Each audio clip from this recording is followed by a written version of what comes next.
Hello students, in this video we are going to start the last part of this chapter, that is the fundamental unit of life, cell. इसका last part हम आज पढ़ने जा रहे हैं, that is cell division.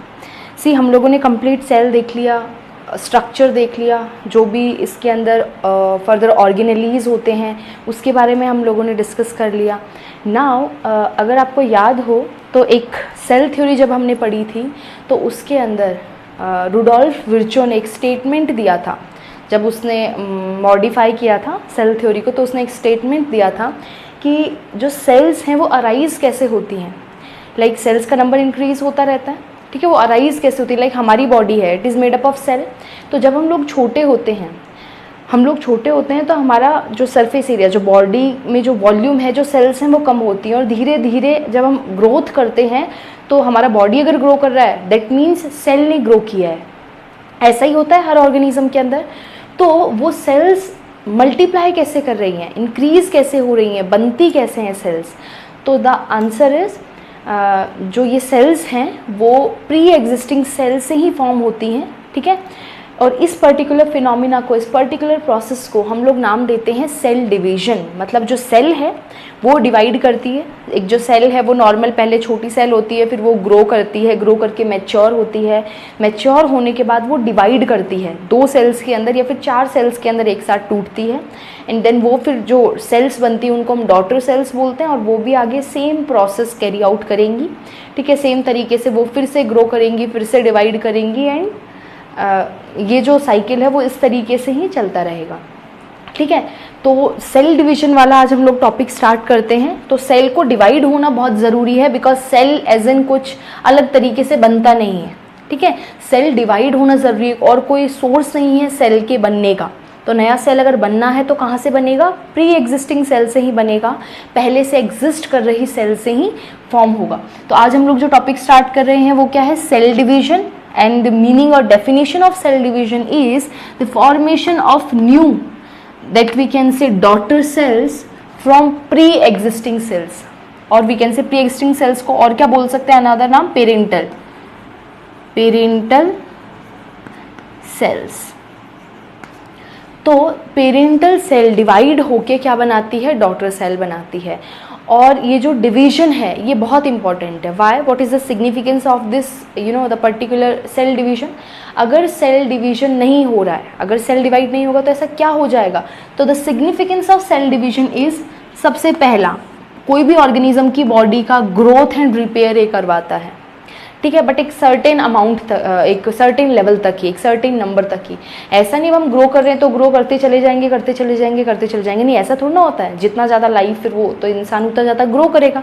But ऐसा नहीं होता. एक सर्टेन फेज़ में, हमारी लाइफ साइकिल के एक सर्टेन फेज़ तक हम लोग ग्रो करते हैं, फिर हमारी जो ग्रोथ है वो लिमिटेड हो जाती है, उतनी ही रहती है. बट जो वो इनिशियल फेज़ में वो जो ग्रोथ है वो किस वजह से होती है, सेल डिवीजन से होती है. हमारा जो लाइफ स्टार्ट हुआ था वो एक सिंगल सेल से स्टार्ट हुआ था, दैट इज जायगॉट. तो हम एक जायगॉट, एक सेल था, वहाँ से क्या किया हम लोगों ने, डिवीजन स्टार्ट किया है, ठीक है. और हम डिवाइड होते होते वो इस एक सेल से 2 सेल बनी, 2 से 4, 4 से 8, 8 से 16. एंड दिस मतलब इस पूरे प्रोसेस में हम लोग जो कंप्लीट हमारा जो बॉडी है उसमें इतनी सारी सेल्स बन गई, ठीक है. तो सबसे पहला सिग्निफिकेंस क्या हो गया, बॉडी का ग्रोथ एंड रिपेयर का काम. अब ग्रोथ तो कर ही रहा है बट अगर कोई सेल्स हट जाती हैं, आपको कहीं एब्रेशन, कहीं कट छिल जाता है या फिर किसी तरीके से आपका टिश्यू डैमेज हो जाता है, सेल्स डैमेज हो जाती हैं, तो वहाँ पे फिर दोबारा से नई सेल्स डेवलप कर जाती हैं. ऐसा नहीं वो एरिया, वो पोर्शन जो है वो वहाँ पे गैप रह जाएगा या फिर वो एम्प्टी रह जाएगा, कभी बंद ही नहीं होगा. नहीं, वहाँ पे दूसरी वो जो सेल्स हैं वहाँ पे ग्रो कर जाएंगी और उस स्पेस को क्या कर लेंगी, ऑक्यूपाई कर लेंगी. सो ग्रोथ एंड रिपेयर के लिए जो सेल डिवीजन है वो बहुत इंपॉर्टेंट होता है. दूसरा एक मेन सिग्निफिकेंस इसका ये होता है gamete formation. Gamete formation is formation of ओवा और स्पर्म. जो गैमेट्स होते हैं मेल एंड फीमेल, ठीक है, कि जो गैमेट्स होते हैं मेल में स्पर्म एंड फीमेल में ओवम, इनसे फिर आगे इनके फर्टिलाइजेशन से, आप लोगों ने 8th में पढ़ा होगा, इनके फर्टिलाइजेशन से जो एक प्रोसेस होता है रिप्रोडक्शन, ठीक है. तो इनके फर्टिलाइजेशन से फिर एक नया सेल बनता है, दैट इज 2n जिसको हम लोग जाइगोट बोलते हैं। और ये जो जाइगोट जो है ये आगे क्या करता है, पूरा बॉडी फॉर्म करता है किसी भी ऑर्गेनिज्म का। सो इन गैमेट के फॉर्मेशन के लिए भी ये जो सेल है वो मतलब सेल डिवीजन है वो इम्पॉर्टेंट है। नाउ सेल डिवीजन दो टाइप्स का होता है बेटा, माइटोसिस एंड मियोसिस। दो टाइप का cell division, mitosis and meiosis, याद रखिएगा। अब माइटोसिस सबसे पहले हम लोग डिस्कस करते हैं। माइटोसिस को हम लोग इक्वेशनल डिवीजन भी बोलते हैं बेटा। Why equational division? Because equational division इसलिए बोलते हैं क्योंकि इसके अंदर जो डॉटर सेल होती है that has equal amount or we can say equal number of chromosome as to the parental cell. Parental cell के जितना ही क्रोमोसोम रहता है। अब आपको एक चीज़ अच्छे से पता चल गई होगी, एक सेल होता है, सेल के अंदर क्या है हमारे पास, डीएनए है, और उस डीएनए से क्रोमोसोम फॉर्म होता है। Chromosome is nothing but condensed form of DNA. बहुत इजी है, ठीक है। तो क्या होता है फिर जब वो क्रोमोसोम बनते हैं तो वो क्रोमोसोम डिवाइड होते हैं, ठीक है, एंड डिवाइड होने के बाद दूसरी जो नई सेल्स बनेंगी उसके अंदर चले जाते हैं। तो ये चीज़ आपको अभी समझ में आएगी। एक बार के लिए इसको सिर्फ पढ़ लीजिए, एक बार दिमाग में रखिए। अभी जब हम लोग डायग्रामेटिक वे में इस चीज़ को समझेंगे माइटोसिस को, तो ये पॉइंट आपको समझ में आएगा कि क्यों इसको इक्वेशनल डिवीजन बोलते हैं। बस इसका मतलब ये है, पेरेंटल सेल में जितना क्रोमोसोम है उतना ही किस में है, डॉटर सेल के अंदर क्रोमोसोम होता है। ये चीज़ इससे पता चलती है ना। इसके अलावा एक पॉइंट ये होता है कि माइटोसिस के अंदर सिर्फ 2 डॉटर सेल्स बनती हैं, मतलब एक सेल डिवाइड होके 2 डॉटर सेल्स बनाती है। ध्यान रखना इस प्रोसेस के अंदर। इसके अलावा अगर हम लोग बात करें, ठीक है, हम लोगों ने ये तो मेन बात करी ना, सिग्निफिकेंस ऐसा कहाँ होता है, इस टाइप का सेल डिवीजन कहाँ देखने को मिलता है, तो इस टाइप का सेल डिवीजन आपको अपनी सोमेटिक सेल्स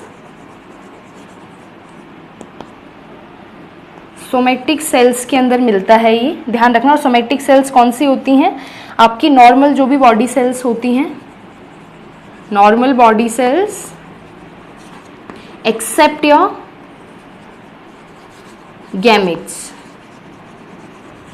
गैमेट्स को छोड़ के। और गैमेट वाली सेल को हम लोग क्या बोलते हैं, जर्म सेल। तो इन जर्म सेल्स को छोड़ के, that is sperm and ovum, इनको छोड़ के जो भी सेल्स आपकी बॉडी में नॉर्मली हैं वो क्या है, सोमेटिक सेल्स हैं। और जो सोमेटिक सेल्स हैं उनके अंदर ही क्या होता है, ये माइटोसिस होता है। ध्यान रखिएगा, माइटोसिस किसके अंदर होता है, सोमेटिक सेल्स के अंदर। और इसका सिग्निफिकेंस अगर हम लोग बात करें, मतलब इससे क्या होता है, तो ये है ग्रोथ एंड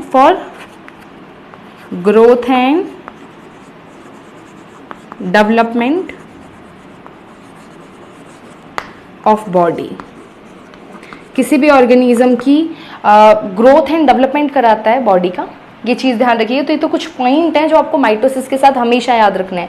पहला पॉइंट ये इक्वेशनल डिवीजन है, अभी ये पॉइंट आपको समझ में आएगा क्यों है इक्वेशनल, ये मैंने बता दिया। दूसरा पॉइंट ये है, इसके अंदर 2 डॉटर सेल लास्ट में फॉर्म होती हैं, विल डिस्कस दैट। और इसके अंदर क्या होता है, सोमेटिक सेल पार्टिसिपेट करती है, मतलब सोमेटिक सेल्स के अंदर ही क्या होता है बेटा, माइटोसिस होता है। एंड ये किस लिए होता है, for growth and development of the body of organism. Now you know what are somatic cells, all the cells in our body except our germ cell और we can say gamete cell। तो gamete cell को छोड़ के हमारी body में जितनी भी sales होती हैं उन सबको हम लोग क्या बोलते हैं, सोमेटिक सेल्स। और इन्हीं सोमेटिक सेल्स के अंदर क्या होता है, माइटोसिस। तो कहीं के भी सेल्स हों, आई सेल्स, फेस पे जितने भी सेल्स हैं, हैंड में हैं, लिम्स पे हैं, स्टमक, कोई भी स्ट्रक्चर ले लो हमारी बॉडी का, एक्सेप्ट ओवम मतलब जो फीमेल्स के अंदर एग होता है, मेल के अंदर sperm. Even including male and female sex organ के अंदर भी जितनी भी सेल्स हैं वो क्या हैं, हमारी सोमेटिक ही हैं। बट जो ये नई सेल्स बनती हैं, स्पर्म एंड ओवा, ये क्या है, सिर्फ ये जर्म सेल्स होती हैं। Is it okay now? ठीक है, तो ये क्या करती हैं, आपका माइटोसिस करती हैं। नाउ हम लोग डिस्कस करते हैं कैसे होता है माइटोसिस। लाइक ये एक सेल है, ये है parental cell, this is your parental cell. और इसके अंदर क्या होगा, न्यूक्लियस होगा। न्यूक्लियस हम लोग अभी नहीं यहाँ पे शो कर रहे हैं, आप लोग इसको ही हम लोग न्यूक्लियस समझेंगे। हम लोग न्यूक्लियस शो नहीं कर रहे बिकॉज हमको क्रोमोसोम थोड़े से बड़े दिखाने हैं, ठीक है। देखो नॉर्मली मैंने आपको चीज़ बताई थी बेटा, वैसे तो जो एक सेल होती है उसके अंदर जो जेनेटिक मटेरियल होता है आपका डीएनए इस तरीके से स्कैटर्ड फॉर्म में रहता है। लाइक ये न्यूक्लियस है और ये सेल है, तो इसके अंदर न्यूक्लियस के अंदर इस तरीके से स्कैटर्ड फॉर्म में हमारा डीएनए पड़ा हुआ रहता है। बट जैसे ये सेल ग्रो करती है, धीरे धीरे मैच्योर होती है और सेल को डिवाइड करने का टाइम आ रहा है कि अभी सेल को डिवाइड होना है, तो उस टाइम पे क्या हो जाएगा, उस टाइम पे इसके अंदर न्यूक्लियस के अंदर ये जो क्रोमेटिन मटेरियल है और वी कैन से डीएनए है, ये क्या हो जाएगा, एक जगह पे अरेंज हो जाएगा, कंडेंस होके एक स्ट्रक्चर बना लेगा जिसको हम बोलेंगे क्रोमोसोम। ऐसे एक जगह आ जाएगा, मतलब कंडेंस होके ऐसा स्ट्रक्चर बना लेगा, ऐसे एक्स शेप्ड स्ट्रक्चर को जनरली हम लोग क्रोमोसोम बोलते हैं। और एक DNA more than one chromosome बना सकता है। लाइक एक डीएनए का छोटा पार्ट ने एक क्रोमोसोम बनाया, एक ने एक बनाया, इस तरीके से। तो डिपेंडिंग अपॉन द सेल कि वो किस ऑर्गेनिज्म का सेल है, different different type of chromosomes होते हैं। लाइक ह्यूमंस के अंदर अगर हम लोग देखें तो हमारे कितने होते हैं टोटल, 23 पेयर, 23 पेयर में है। और सिंगल सिंगल हमारे क्या हो जाएंगे, 23 मल्टीप्लाई बाय 2, तो ये हमारे क्या हो जाएंगे, क्रोमोसोम नंबर हमारी एक सेल के अंदर, ठीक है। तो सिंगल तो हमारे कितने 23 हम लोग पेयर बोलते हैं, 46 अंदर हमारे पास क्या होते हैं, क्रोमोसोम्स होते हैं, ध्यान रखिएगा, ठीक है। और अब 23 क्यों बोला, बिकॉज क्रोमोसोम्स हमारे अंदर ऐसे अरेंज होते हैं, दो दो के पेयर में अरेंज होते हैं सारे क्रोमोसोम्स। इसलिए हम लोग क्या होते हैं बेटा, हम लोग क्या कहलाते हैं, डिप्लॉइड 2n। देखो अब आपको एक चीज मैं समझाने जा रही हूँ, क्रोमोसोम जो होते हैं उनका सेट बनता है, वो किस सेट में अरेंज होते हैं, वो सिंगल सिंगल अरेंज है, वो डबल डबल स्टेंज अरेंज है, वो ट्रिपल ट्रिपल अरेंज है, या फिर पॉलीप्लॉइडी में अरेंज है, उसको हम बोलते हैं ploidy. The arrangement of chromosome, like अगर क्रोमोसोम ऐसे है एक सेल के अंदर दो दो, अभी मैं एक्स से डिनोट कर रही हूँ, अगर इस तरीके से क्रोमोसोम अरेंज हैं दो दो के सेट में, नंबर कितना ही हो, सेट 2 है, तो हम इसको बोलते हैं 2n condition, that is diploid. क्या बोलते हैं इस सेल को, डिप्लॉइड। ये इसकी क्या हो जाती है, ploidy. What is the ploidy, the set of chromosome in the cell. तो हम इसको क्या बोलते हैं बेटा, प्लॉइडी बोलते हैं सेल की, कि जो क्रोमोसोम्स हैं वो कितने सेट में अरेंज है एक सेल के अंदर, नंबर नहीं देखना है, सेट देखना है, ठीक है। इसके अलावा अगर मैं बोलूँ इस तरीके से क्रोमोसोम है, 3-3 के सेट में है, तो इसको हम लोग क्या बोलेंगे, ट्रिप्लॉइड।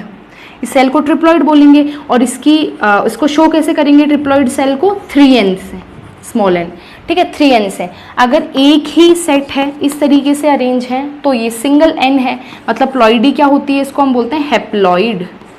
हैप्लॉइड सेल, ऐसे सेल को जिसके अंदर क्रोमोसोम सिंगल सेट में ही अरेंज होते हैं, double set, single set, triple set, इसके अलावा और भी बहुत सारे सेट्स में अरेंज होते हैं। आपको अभी सिंगल और डबल ही मेनली याद रखना है, ठीक है।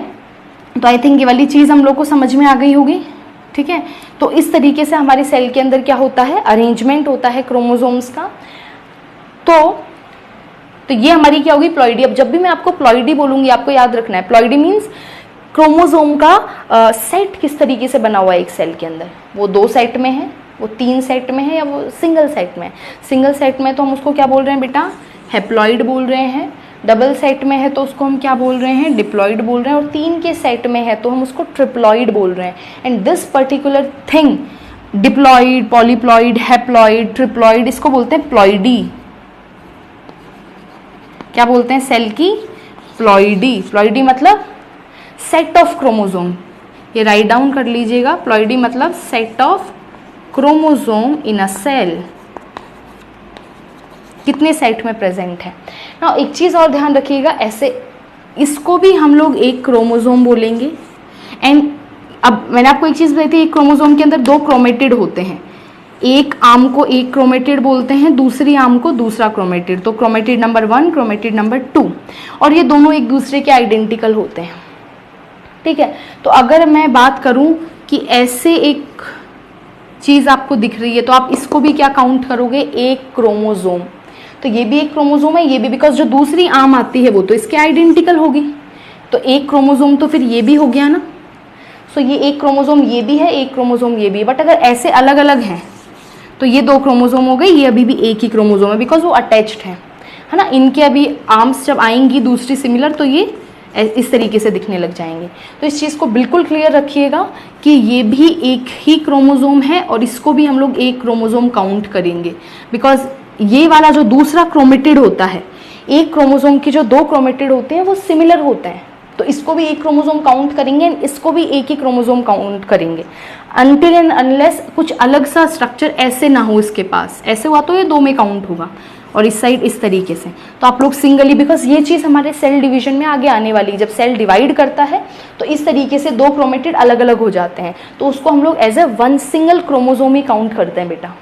समझ में आया? और ये क्रोमोजोम क्या है, कुछ नहीं है, इसके अंदर डीएनए ही है, ठीक है, इस तरीके से डीएनए ही भरा हुआ है।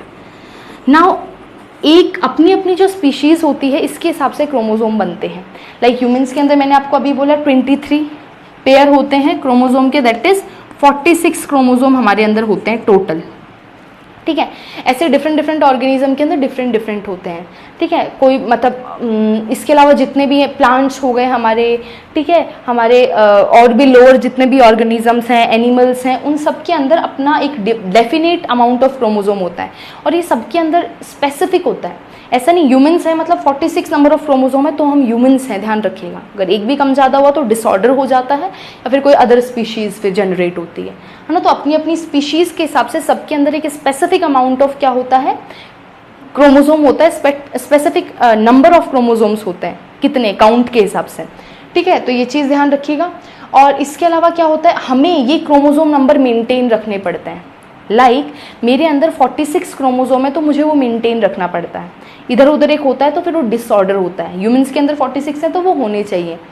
दूसरी बात क्या होती है, प्लॉइडी भी मेंटेन करके रखनी होती है। प्लॉइडी मतलब 46 क्रोमोजोम तो हैं हमारे अंदर, वो ऐसे अरेंज हैं दो दो के सेट में, तो हमारी प्लॉइडी क्या हो गई 2n, हम क्या हैं डिप्लॉइड हैं, तो हमें ये डिप्लॉइडी मेंटेन करके रखनी पड़ेगी। जो डिप्लॉइडी है वो हमें क्या करके रखनी पड़ेगी, मेंटेन करके रखनी पड़ेगी, तभी हम एक ह्यूमन स्पीशीज रहेंगे, वरना हम नहीं रहेंगे, कोई और ही स्पीशीज बन जाएगी। बिकॉज ये प्लॉइडी भी जो होती है वो एक ऑर्गेनिज्म के अंदर स्पेसिफिक होती है कि हमारे अंदर 2 सेट में है या 3 सेट में या जो भी है। अभी जब हम लोग सेल डिवीजन में इसको पढ़ेंगे तब आपको अच्छे से समझ में आएगा। Now will discuss the the pictorial view of this cell cycle, मतलब सेल डिवीजन जो हम पढ़ेंगे माइटोसिस को हम लोग अब नाउ एक डायग्राम वे में समझते हैं। ओके, सो अब हम इसको इसका डायग्राम देखेंगे। ये एक सेल है हमारे पास जिसको हम बोल रहे हैं daughter cell. What we call it, sorry हम इसको बोलेंगे पेरेंटल सेल। डॉटर सेल तो बनती है, जो पेरेंट सेल से डिवाइड होकर नई सेल बनती है बेटा, उसको हम बोलते हैं daughter cell. So this is parental cell. Now इस पेरेंटल सेल के अंदर क्या होंगे, क्रोमोसोम्स होंगे।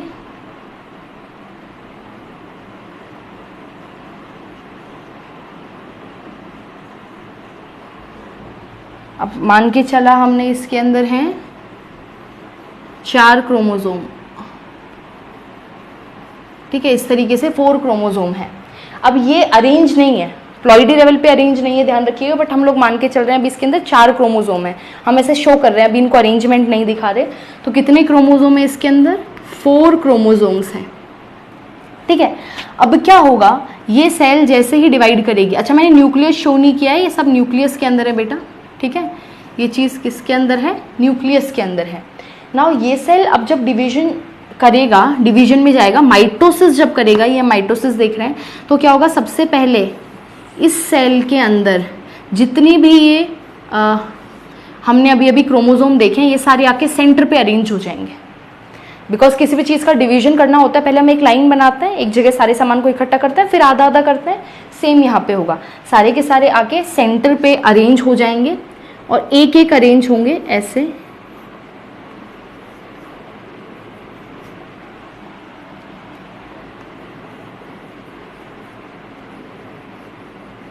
तो ये चारों क्रोमोसोम क्या हो गए, सेंटर पे अरेंज हो गए। अरेंजमेंट, ठीक है। अब मैंने आपको बताया था इधर होते हैं हमारे पास सेंट्रियोल्स, पोल्स की साइड एक सेल ऑर्गेनली होती है जिसको बोलते हैं सेंट्रियोल, जो कि क्या करवाती है, सेल डिवीजन करवाती है। तो ये फेंकती है रस्सी, और we can say spindle fibre, क्या बोलते हैं, स्पिंडल फाइबर। और ये स्पिंडल फाइबर दोनों साइड से आते हैं और अपनी अपनी साइड क्रोमोसोम को खींचते हैं। क्या करते हैं, अपनी अपनी साइड क्रोमोसोम को खींचते हैं। तो होगा क्या, इससे नेक्स्ट वाली स्टेज में क्या होगा, ये सेल है और अब किस तरीके से खींचेंगे, ये एक क्रोमोसोम का ये वाला जो बीच वाला पार्ट है वो स्प्लिट हो जाता है ऐसे, लाइक ये क्रोमोसोम था ऐसे था, तो ये इस तरीके से स्प्लिट होता है बीच में से। तो एक क्रोमेटिड ऊपर चला जाता है एंड एक क्रोमेटिड क्या होता है, नीचे आ जाता है।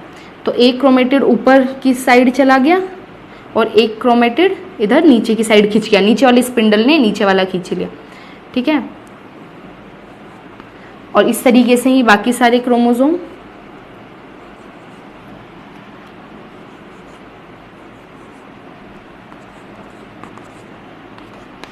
एक और है यहाँ पे, ठीक है। और फिर क्या होगा, अब ये बिल्कुल ऊपर पहुंच जाएंगे पोल पे क्रोमोसोम्स, और अब क्या होगा, ये सेल जो है वो क्या करना स्टार्ट करेगी, बीच में से इस तरीके से फरो बनाना स्टार्ट करेगी। एनिमल सेल के अंदर तो ये फरो बनती है, प्लांट सेल के अंदर एक प्लेट बनती है, वो चीज़ थोड़ी हार्ड है, आपको इतना नहीं समझनी है। और ये आके ऐसे मिल जाएगी और ये सेल दो बन जाएंगी। कितनी सेल बन जाएंगी, इससे 2 सेल फॉर्म हो जाएंगी। और इन दोनों सेल्स के अंदर अब क्या होगा, देखिए इस तरीके से एक एक क्रोमेटिड आ गया, इस तरीके से एक एक क्रोमेटिड सेल्स के अंदर आ गया। ना मुझे एक चीज़ बताइए, इसको हम लोग एक क्रोमोसोम काउंट करेंगे तो बताओ इसके अंदर कितने क्रोमोसोम है, 1 2 3 एंड 4 एंड सेम 4 हेयर। और पेरेंटल सेल के अंदर कितने क्रोमोसोम थे, 1 2 3 एंड 4, सेम ही यहीं पे था।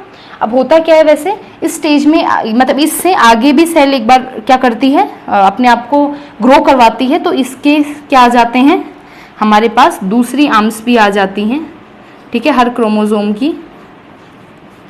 पर ये चीज़ ज़रूर ध्यान रखिएगा, हम इसको एक ही काउंट करेंगे अगर एक हमारे पास क्या है, मतलब मैंने आपको एक चीज़ बताई थी, ये भी एक क्रोमोसोम है तो ये भी एक क्रोमोसोम काउंट होगा। नाउ इसके प्लॉइडी क्या है, अगर इसको हम मान के चलें ये 2n है, मतलब 2 के सेट में है, ये अगर 2n है तो डॉटर सेल भी क्या होगी हमारी 2n हो गई है। तो प्लॉइडी लेवल सेम है। अगर आप इतना नहीं कर रहे हैं तो आप इस तरीके से भी, इसको थोड़ा कन्फ्यूजन होता है तो 2 ही क्रोमोसोम बना के भी आप इस चीज़ को कर सकते हैं। लाइक 2 ही क्रोमोसोम बनाए, ठीक है, और 2 क्रोमोसोम ये रहे हमारे, और इन दोनों ने ही ऐसे डिवीजन किया है इधर, और अभी क्या हो गए, 2 क्रोमोसोम हर एक सेल के अंदर आ गए, ठीक है। तो 2 क्रोमोसोम यहीं पे थे, 2n जो है वो क्या हुई, डॉटर सेल हो गई। ये क्या है हमारे पास, डॉटर सेल। तो इसलिए हम लोग बोलते हैं कि daughter cell has equal number of chromosome as to the parental cell. मतलब डॉटर सेल, पेरेंटल सेल के अंदर जितना chromosome that will be equals to the daughter cell, इसलिए इसको इक्वेशनल डिवीजन बोलते हैं। इक्वल अमाउंट ऑफ क्रोमोसोम दोनों के दोनों किस में जाता है हमारे, मतलब दोनों के दोनों डॉटर सेल के अंदर इक्वल अमाउंट जाता है। बीच में कहीं पे ये डबल, यहाँ पे इससे मतलब इसके बाद वैसे 2 सेल, इससे पहले ये वाली स्टेज भी रहेगी, ये जो 2 सेल है ना इनके अंदर मैंने जो अभी भी आपको बताया था इस तरीके से क्रोमोसोम रहेंगे, और बाद में ये कैसे हो जाएंगे, ऐसे डबल हो जाएंगे, ठीक है, दूसरा क्रोमेटिड भी आ जाएगा। तो एक तरीके से 2 क्रोमोसोम ही यहीं पे ही हैं, 2 क्रोमोसोम ही पेरेंटल सेल के अंदर थे, तो इसलिए इसको इक्वेशनल बोलते हैं। और इस तरीके से अब ये 2 सेल आगे फिर डिवाइड करेंगी, फिर डिवाइड करेंगी। तो एक बार ये एक कंप्लीट माइटोसिस है, एक कंप्लीट माइटोसिस के अंदर लास्ट में 2 डॉटर सेल बनती हैं with equal amount of chromosome as to the number of parental cell के जितना ही। तो ये चीज़ हमें समझ में आ गई। ये तो हमारा क्या हो गया, नॉर्मल किसकी हमने बात कर ली, माइटोसिस की। Now after this we will be going to discuss about meiosis. अब हम लोग पढ़ेंगे मियोसिस, ठीक है। इसको आप लोग अच्छे से अपनी नोट डाउन कर लीजिए अपनी नोटबुक में, और इसको आप कितने भी क्रोमोसोम लेके बना सकते हैं। देखो 2 क्रोमोसोम लेके भी हम इसको आगे कर सकते हैं, 4 क्रोमोसोम लेके भी, 8 क्रोमोसोम लेके भी, कितने भी क्रोमोसोम लेके कर लो, बट ध्यान रखना जितने क्रोमोसोम पेरेंट में है उतने के उतने क्रोमोसोम कहाँ जाते हैं, डॉटर सेल के अंदर। बिकॉज जब ये डिवाइड होंगे तो ये कैसे डिवाइड हो रहे हैं, ऐसे डिवाइड हो रहे हैं। एक क्रोमोसोम की एक सेंट्रोमियर कटती है तो एक क्रोमेटिड ऊपर चला जाता है, एक क्रोमेटिड नीचे आ जाता है, और ये बाद में फिर अपने जैसा क्रोमेटिड और बना लेता है। तो इस तरीके से क्रोमोसोम तो एक ही हो गया ना, एक एक, ठीक है। तो ये चीज ध्यान रखिएगा कि सेम प्लॉइडी रह जाती है डॉटर सेल्स की। Now will discuss meiosis. अब हम बात करते हैं बेटा मियोसिस की। सेकंड इज मियोसिस, और मियोसिस को हम बोलते हैं रिडक्शनल डिवीजन। क्या बोलते हैं, reductional division. Why reductional division, because इसके अंदर क्या होता है, पेरेंट सेल के अंदर जितना क्रोमोसोम नंबर होता है उसका जस्ट क्या होता है, हाफ डॉटर सेल के अंदर आता है। लाइक पेरेंट सेल के अंदर अगर 2n क्रोमोसोम्स हैं तो डॉटर सेल के अंदर कितने आएंगे, सिंगल n आएंगे। तो इसके अंदर क्या हो जाता है, क्रोमोसोम्स का रिडक्शन हो जाता है। क्या हो जाता है, क्रोमोसोम्स का रिडक्शन। तो इसके अंदर क्या होगा, daughter cell has half number of chromosome as to the parental cell. मतलब पेरेंटल सेल के जस्ट हाफ जो क्रोमोसोम है वो किसके अंदर आएंगे, डॉटर सेल के अंदर। इसलिए इसको रिडक्शनल डिवीजन बोला है, रिडक्शन हो गया ना क्रोमोसोम का, दैट्स व्हाई। तो ये चीज समझ में आई। इसके बाद अगर हम लोग बात करें तो रिडक्शनल डिवीजन ये होता है, ये किसके अंदर होगा, ये होता है आपकी जर्म सेल्स के अंदर। और जर्म सेल्स मैंने बताया था क्या होती हैं, गैमेट सेल्स, गैमेट फॉर्म करने वाली सेल्स विच फॉर्म गैमेट, जो गैमेट फॉर्म करेंगी उनको हम लोग क्या बोलते हैं, जर्म सेल्स बोलते हैं। और इसका सिग्निफिकेंस अगर हम बात करें कहाँ काम आता है, तो it is required for the formation of gametes बनाएगा हमारी बॉडी के अंदर। और गैमेट्स कौन कौन से होते हैं, मेल गैमेट और फीमेल गैमेट। फीमेल में ओवम जनरली और मेल के अंदर स्पर्म, इस तरीके से होता है। नाउ हम लोग डिस्कस करते हैं इसका डायग्रामेटिक वे में। इसका मियोसिस को हम लोग एक्सप्लेन करते हैं डायग्रामेटिक वे में। होगा क्या, सेम ऐसे ही लेते हैं। देखिए ये एक सेल है हमारे पास, और इस सेल के अंदर क्रोमोसोम है, 2 ही लेते हैं। वहाँ पे भी हम लोगों ने 2n लिया था, यहाँ पे भी हम लोग क्या, एंड 2n का मतलब ध्यान रखिए, 2n का मतलब 2 सेट हैं। 2n का मतलब ये नहीं है कि 2 ही क्रोमोसोम है सेल के अंदर, नहीं, 2 के सेट में है, ठीक है। तो यहाँ पे भी हम लोग चलो बात करते हैं कि 2 ही क्रोमोसोम अगर मैंने लिए। बाकी आपकी एनसीईआरटी के अकॉर्डिंग अगर आप लोग देखें तो उन्होंने 4 क्रोमोसोम ले रखा है, बट हम लोग को दोनों को सिमिलर, एक ही बात आप 4 लेके भी कर सकते हो, हमने अभी 4 लेके भी किया था, और 2 लेके भी कर सकते हो। तो अभी हम लोग एक बार के लिए 2 लेके कर रहे हैं। तो ये 2 क्रोमोसोम हैं, इनको डिफरेंट कलर से एक बार के लिए आप शो कर दीजिएगा, ठीक है। 2 क्रोमोसोम हैं। अब क्या होगा, ये पेरेंटल सेल है, वही इक्वेटर पे आके पहले अरेंज होते हैं, मैंने आपको बताया था, मतलब मिडिल के अंदर आके सारे अरेंज होते हैं। तो ये दोनों क्रोमोसोम जब, अब अरेंजमेंट का दोनों में डिफरेंस है। यहाँ जब अरेंज हुए थे तो ये एक दूसरे के ऊपर नहीं, साइड वाइज अरेंज हुए थे। मतलब साथ वाले भी अगर कोई क्रोमोसोम है, जैसे कि ये 2 क्रोमोसोम अगर हमेशा इस तरीके से हैं तो ये अरेंज साइड वाइज ही होंगे, ऐसे अरेंज होंगे। बट यहाँ पे क्या होता है, 2 साथ वाले क्रोमोसोम हमेशा इस तरीके से अरेंज होंगे, ऐसे अरेंज होंगे। अगर और कोई जोड़ा है तो वो इस तरीके से यहाँ अरेंज हो जाएगा, ठीक है। अब इधर वही स्पिंडल फाइबर आएंगे, यही मेजर डिफरेंस है, ध्यान रखिएगा। स्पिंडल फाइबर आएंगे और क्या होगा, अब क्या हो जाएगा, इसके अंदर अब क्या होगा, ये जो 2 है, अब ये क्या यहाँ पे सेंट्रोमियर स्प्लिट होगी, मतलब ऐसी बीच का जिस स्ट्रक्चर ने इन दोनों क्रोमेटिड को इक्वल कर रखा है, बांध रखा है, या फिर आप सिंपल चीज समझिए, क्या दोनों क्रोमेटिड यहाँ पे अलग अलग हो जाएंगी? नहीं, ये तो एक एक क्रोमोजोम ही इधर जाएगा, क्योंकि बिकॉज इसको स्प्लिट होने की जरूरत ही नहीं है, एक क्रोमोजोम को इधर खींचा जा रहा है, एक को इधर खींचा जा रहा है, तो दोनों साइड एक एक क्रोमोजोम चले जाएंगे। लाइक एक क्रोमोजोम इधर आ गया है एंड एक क्रोमोजोम इधर आ जाएगा। नाउ हमें डिवाइड तब तक करना है जब तक एक क्रोमेटिड ना रह जाए। ये तो एक एक क्रोमोजोम है, अभी भी 2 सेल अब भी फॉर्म हो जाएंगी, बट इस सेल के अंदर क्या होगा, लाइक इससे 2 सेल बनेंगी, एक सेल ये है, एक सेल ये है। एक सेल के अंदर क्या होगा, हम इधर बनाते हैं, एक सेकेंड, तो इससे 2 सेल फॉर्म हो रही हैं, एक ये है और एक ये है। थोड़ा छोटा बना रहे हैं हम लोग बिकॉज हमारे पास इतना स्पेस नहीं है। तो इस सेल के अंदर एक क्रोमोजोम आ गया। अब क्यों वो एक क्रोमोजोम आया पूरा का पूरा, we know because of arrangement. और यहां पे भी क्या हो गया, हमारे पास एक क्रोमोजोम आ गया। अब क्या होगा, जब तक मैंने बोला था ऐसे स्टेज में डिवीजन ना हो जाए तब तक डिवीजन चलेगा, क्रोमेटिड जब तक अलग अलग ना हो जाए। फिर ये आगे डिवीजन करेंगी, ठीक है। अब डिवीजन करेंगी तो सेम ऐसे डिवीजन चलेगा। अभी ऐसी सेल मान के चलो इसको, वापस से क्या होगा, सेंटर के अंदर ये क्रोमोजोम आएगा। अब दूसरा है नहीं तो ये अकेला ही अरेंज होगा, या फिर कोई भी होंगे, अब वो इक्वल इक्वल। लाइक इसके साथ अगर एक और क्रोमोजोम था, अगर मैं मान के चलती, मैंने यहाँ पे 2-2 के सेट लिए थे, मैंने 4 क्रोमोजोम लिए थे बेटा, ठीक है। अगर मैं मान के चलूँ मैंने 4 क्रोमोजोम यहाँ पे लिए थे, तो क्या हो जाएगा, एक इधर से ऊपर जाएगा, एक ये वाला भी ऊपर चल जाएगा, तो इस सेल के अंदर 2 आ जाएंगे, इस सेल के अंदर भी 2 आ गए। बट अभी ये साथ वाले नहीं है, ये अलग अलग क्रोमोजोम है, ठीक है। चलिए वो थोड़ा सा कॉम्प्लिकेटेड हो जाएगा, आप बस इतना ही ध्यान रखिए। अब एक एक क्रोमोजोम आ गए एंड ये दोनों क्रोमोजोम यहाँ पे इस तरीके से क्रोमोजोम आया। अब ये जब स्प्लिट होंगे तो एक एक क्रोमेटिड से स्प्लिट होंगे। अब इससे जो डॉटर सेल्स बनने वाली हैं वो कैसे बनेंगी,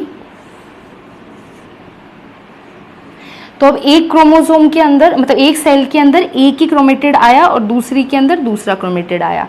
अब ये आगे क्या कर लेंगे, अपने आप डिवाइड। सेम यहाँ पे भी ऐसा ही होगा, 2 सेल्स बनेंगी, ठीक है।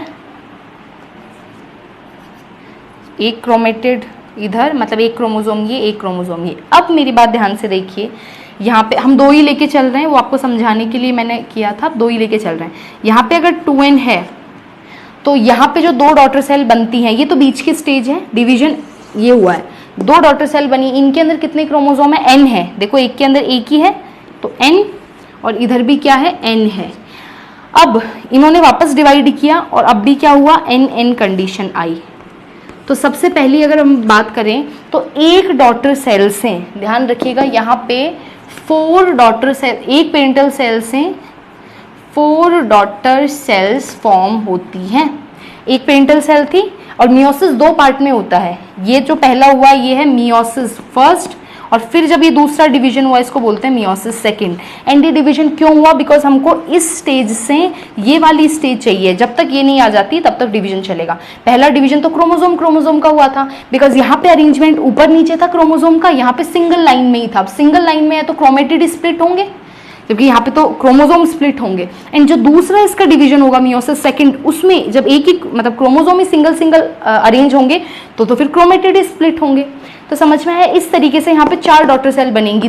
एक बार मियोसिस फर्स्ट हुआ, अब एक साथ ही होता है ये मियोसिस फर्स्ट और फटाफट से मियोसिस सेकंड, और इस पूरे डिवीजन को हम लोग एक मियोसिस बोलते हैं, ठीक है। इसलिए हमने बोला कि इसके अंदर 4 डॉटर सेल्स बनती हैं। पहले मियोसिस फर्स्ट के अंदर 2, ये 2 वापस से डिवाइड करती हैं। क्यों डिवाइड कर रही हैं, बिकॉज ये अभी भी क्रोमोसोम से ऐसी वाली स्टेट में नहीं आई है, और हमको तब तक डिवीजन करवाना है तब तक ऐसे से ऐसे वाले में स्प्लिट ना हो जाए। अब इसके बाद तो कुछ स्प्लिट होगा नहीं, तो लास्ट ये वाला। और अब ध्यान रखिएगा, मियोसिस फर्स्ट जो होता है वही एक्चुअल में रिडक्शन होता है वहीं पे क्रोमोसोम का। बाकी मियोसिस सेकंड अगर देखो तो वो तो एकदम आपका जो माइटोसिस होता है उसके जैसा ही है।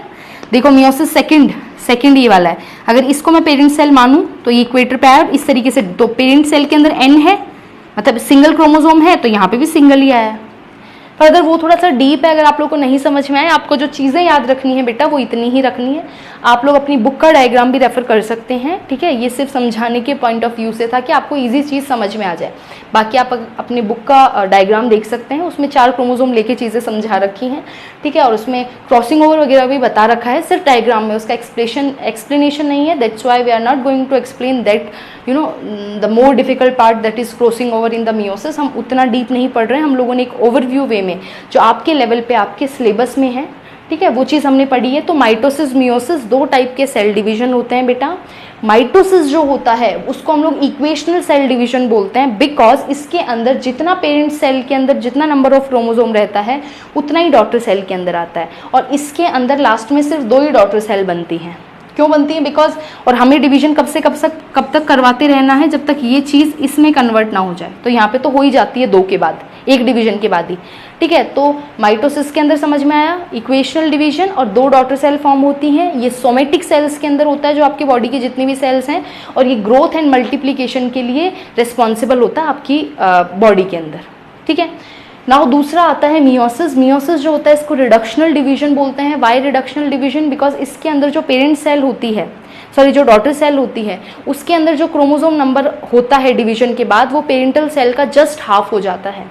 और मियोसिस जो होता है उसके अंदर 4 डॉटर सेल्स बनती हैं, ठीक है। 4 डॉटर सेल्स बनती हैं। इनिशियल स्टेज में 1 सेल थी, 4 सेल्स बन गई लास्ट में, ठीक है। और लास्ट का अगर हम लोग देखें आपका प्लॉइडी, और we can say chromosome number, तो यहाँ पे 2n था, यहाँ पे सिर्फ सिंगल n आया है, ठीक है। इसके अलावा ये जर्म सेल्स के अंदर होता है, और इसका जो सिग्निफिकेंस है, it is required for the formation of gamete cells. Gametes को बनाने के अंदर ये आपकी इस टाइप का सेल डिवीजन मियोसिस जो है वो हेल्प करता है। तो ये हमारा एक बहुत ही ईजी वे के अंदर एक्सप्लेनेशन हो गया। इतना ज़्यादा हम लोगों ने डीप चीज़ नहीं पढ़ी है, बट फिर भी आप लोग को ये जो स्टेटमेंट्स हैं दोनों की वो ज़रूर याद रखनी है। 4 पॉइंट दोनों के, रिडक्शनल है, इक्वेशनल है। 2 डॉटर सेल बनती हैं, ये इधर मियोसिस बोल रही हूँ, इधर माइटोसिस, ओके। तो यहाँ पे हमारा क्या है, रिडक्शनल है, ये इक्वेशनल है। इधर 4 डॉटर सेल्स फॉर्म होती हैं, इधर 2 डॉटर सेल्स फॉर्म होती हैं। यहाँ पे डॉटर को हाफ नंबर ऑफ क्रोमोसोम मिलते हैं पेरेंट से। यहाँ पे जो डॉटर सेल्स हैं उनको इक्वल अमाउंट ऑफ क्रोमोसोम मिलता है as to the parent cell. यहाँ पे जो मियोसिस होता है वो जर्म सेल्स के अंदर होता है गैमेट बनाने के लिए। ये होता है हमारा किसके अंदर, सोमेटिक सेल्स के अंदर। इससे हमारे गैमेट फॉर्म होते हैं, इससे हमारे नॉर्मल बॉडी का ग्रोथ एंड डेवलपमेंट होता है। तो इस तरीके से ये 4 5 पॉइंट दोनों के डिफरेंस में याद रखना है, बिकॉज डिफरेंस पूछा जाता है जनरली। इसके अलावा आपको डायग्रामेटिक वे में भी पूछ सकते हैं कि आप माइटोसिस समझाइए, ठीक है, या फिर मियोसिस समझाइए। मियोसिस फर्स्ट सेकंड आपको याद नहीं रहता है तो छोड़ दीजिए, बस इतना ध्यान रखिएगा कि लास्ट में क्या होता है, हमारे पास 4 डॉटर सेल बनती हैं, ठीक है। इस तरीके से इस चीज़ को याद जरूर रखिएगा, और सिंपल वे में। आपको अगर ये बीच वाली स्टेज नहीं बतानी तो आप स्किप कर सकते हो, ये तो आपको समझाने के लिए है। आपको नॉर्मल में कैसे बताना होता है, 1 सेल है, 2 सेल बन गई, यहाँ पे 2n है और यहाँ पे nn आ गया, ठीक है, सॉरी 4 डॉटर सेल बन गई, ये मियोसिस है ना। और आपको अगर माइटोसिस समझाना है तो यहाँ पे 2n है और डॉटर सेल्स nn आ गई हैं। अब इसके अंदर आप क्रोमोसोम बना के बता दीजिएगा, ठीक है। तो इस तरीके से आपका बताया जाता है। तो ये हमारा क्या हो गया, माइटोसिस एंड मियोसिस कंप्लीट हो गया। सेल डिवीजन हमारा कंप्लीट है। विद दिस हम लोगों ने हमारा पूरा जो चैप्टर है सेल, फर्स्ट चैप्टर बायो का, वो हम लोगों ने कंप्लीट कर लिया है। बेटा if you have any problem then you can ask. इससे पहले मैंने एक ट्रिक वीडियो भी बनाया था आपके सेल ऑर्गेनलीज को लेके, सेल स्ट्रक्चर को लेके। अगर समझ नहीं आता है तो उसको देखिए, एंड देन ऑल्सो अगर कोई भी दिक्कत आ रही है देन यू कैन आस्क। बहुत ईजी है, आप अपनी नोटबुक में डेली प्लीज़ चीज़ों को नोट डाउन करिए, अपने प्रॉपर वे में नोट्स बनाइए। इसके अलावा कहीं भटकने की ज़रूरत नहीं है, कहीं नोट्स नहीं ढूंढने, ये मोर देन सफिशिएंट है। आपको इससे ज़्यादा पढ़ने की ज़रूरत नहीं होती है आपके लेवल पे बेटा। यूँ तो ज़्यादा तो हम कुछ भी पढ़ सकते हैं, बेसिक चीज़ याद होना बहुत ज़रूरी है। फिर तो एडअप करना है, आगे जब हम लोग क्लासेस में जाएंगे तो चीज़ें ऐड करनी है। बेसिक चीज़ तो उसके लिए समझ में आए तभी तो ऐड करेंगे आगे की चीज़ें। अब बेसिक चीज़ आपको पता नहीं है और आप फिर हायर चीज़ों पे जा रहे हो तो वो चीज़ नहीं होती है, ठीक है। सो आज का थोड़ा सा हमारा बड़ा हो गया है लेक्चर, दैट्स वाई बिकॉज हम लोग को ये कंप्लीट करना था माइटोसिस मियोसिस एक के अंदर ही। Now from the next video हम लोग स्टार्ट करेंगे चैप्टर 2 दैट इज टिश्यू, ठीक है बेटा। इसको लिख लीजिए, and if you have any problem then you can ask, okay. Thank you.